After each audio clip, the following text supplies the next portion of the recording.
আসসালামু আলাইকুম সবাইকে ফ্লাটার বাংলা টিউটোরিয়ালে আপনাদের স্বাগতম। আজকে আমি কথা বলবো ফ্লাটার ডার্টের ফাইনাল এবং কনস্ট্যান্ট কিওয়ার্ড নিয়ে। সো প্রথমে আমরা জেনে নেই আমরা ডার্টের মধ্যে কিভাবে ভ্যারিয়েবল ডিক্লেয়ার করে থাকি বা ভ্যারিয়েবলের সিনট্যাক্সটা কী। সেটা হচ্ছে আমাদের ডেটা টাইপ, যেমন ধরেন string and variable name,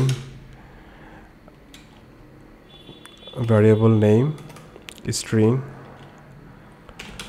variable name, flutter। এইভাবে আমরা আমাদের ডটের মধ্যে ভ্যারিয়েবল ডিক্লেয়ার করে থাকি।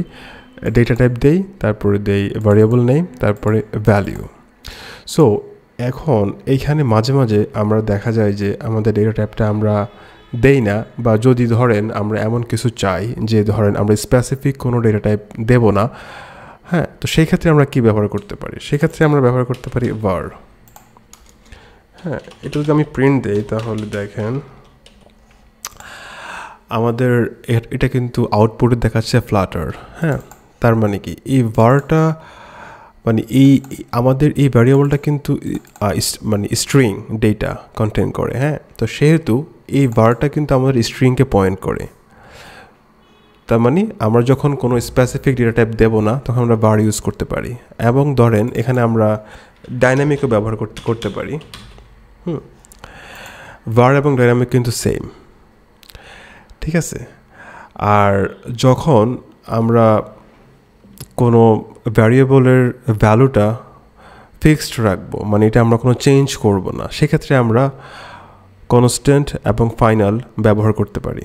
যেমন ধরেন আপনি যদি কোনো ভ্যারিয়েবলের সামনে ফাইনাল অথবা কনস্ট্যান্ট দেন, সেক্ষেত্রে ওই ভ্যারিয়েবলের ভ্যালুটা কিন্তু আপনার ডার্ট চেঞ্জ করবে না।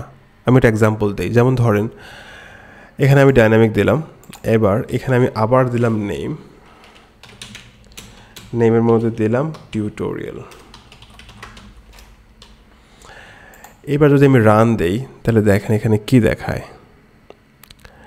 এখানে দেখাচ্ছে টিউটোরিয়াল, কারণ প্রথমে আমি একবার দিলাম ফ্লাটার ভ্যালু হিসাবে, কিন্তু পরে আবার এখানে চেঞ্জ করে ফেলছি টিউটোরিয়াল। হ্যাঁ, এই জন্য আমাদের প্রথমটা রিপ্লেস হয়ে টিউটোরিয়াল হয়ে গেছে আমাদের ভ্যালুটা। কিন্তু যখন আমরা ফাইনাল বা কনস্ট্যান্ট ব্যবহার করব তখন কি হয় দেখেন। এখন ধরেন ফাইনাল ইন্টিজার এজ 50, এখানে 50 দিলাম। হ্যাঁ, আমরা প্রিন্ট করি প্রিন্ট এজ। আমরা এবার এটা প্রিন্ট করব, তো আমাদের আউটপুটে 50 দেখাচ্ছে। এটা কিন্তু আমরা ফাইনাল করে দিয়েছি, এখানে ফাইনাল কিওয়ার্ডটা ব্যবহার করছি। এইবার যদি আমরা চাই যে আমরা এটা আবার চেঞ্জ করব, যেমন ধরেন এখানে দিলাম 15, এখন কিন্তু এটা রান হবে না। ডার্ট আমাদেরকে এটা করতে দেবে না। ডার্ট যে প্রোগ্রামিং ল্যাঙ্গুয়েজ, ম্যাক্সিমাম ল্যাঙ্গুয়েজের মধ্যে ফাইনাল এবং কনস্ট্যান্টের কাজটা সেম। মানে কোনো ভ্যালু যদি আমরা ফিক্সড রাখতে চাই, আমরা যদি শিওর হই যে এই ভ্যালুটা চেঞ্জ হবে না আমাদের অ্যাপের মধ্যে, তাহলে ওটা আমরা ফাইনাল করে দেব। তার মানে এটা কখনোই চেঞ্জ হবে না। এই জন্য এই যেটা প্রবলেম দেখা দিচ্ছে। এখন এখানে আমি যদি আবার কনস্ট্যান্ট দিই,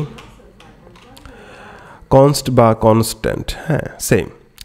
সো এখানেও কিন্তু সেম, আমাদের এটা চেঞ্জ করতে দিচ্ছে না বা মডিফাই করতে দিচ্ছে না। তার মানে আমরা বুঝলাম যে ভ্যারিয়েবলের ভ্যালু কিন্তু আমরা চেঞ্জ করতে পারি নর্মালি, বাট আমরা যখন এটা চেঞ্জ করব না বা করতে চাইবো না, তখন আমরা যে কোনো ভ্যারিয়েবলের সামনে আর ডেটা টাইপের সামনে আমরা ফাইনাল অথবা কনস্ট্যান্ট কিওয়ার্ডটা দিয়ে দেব। এটা দিয়ে দিলে এটা আমাদের মানে ডার্ট ল্যাঙ্গুয়েজ এটা আমাদেরকে চেঞ্জ করতে দেবে না তাহলে, ঠিক আছে। সো আশা করি ফাইনাল এবং কনস্ট্যান্টের বিষয়টা এটা খুবই সিম্পল একটা বিষয়। এটা মানে শুনতেই মানে বোঝা যায় যে ফাইনাল মানে ফাইনাল, এটা কোনো চেঞ্জ হবে না। কনস্ট্যান্ট মানে এটা কনস্ট্যান্ট, এটা ধ্রুবক, এটা চেঞ্জ হবে না। সো এটা নাম শুনে বোঝা যায়। আপনাদের বোঝার জন্য আমি একটু ডিটেলস বললাম। সো আশা করি আপনারা জিনিসটা বুঝতে পারছেন।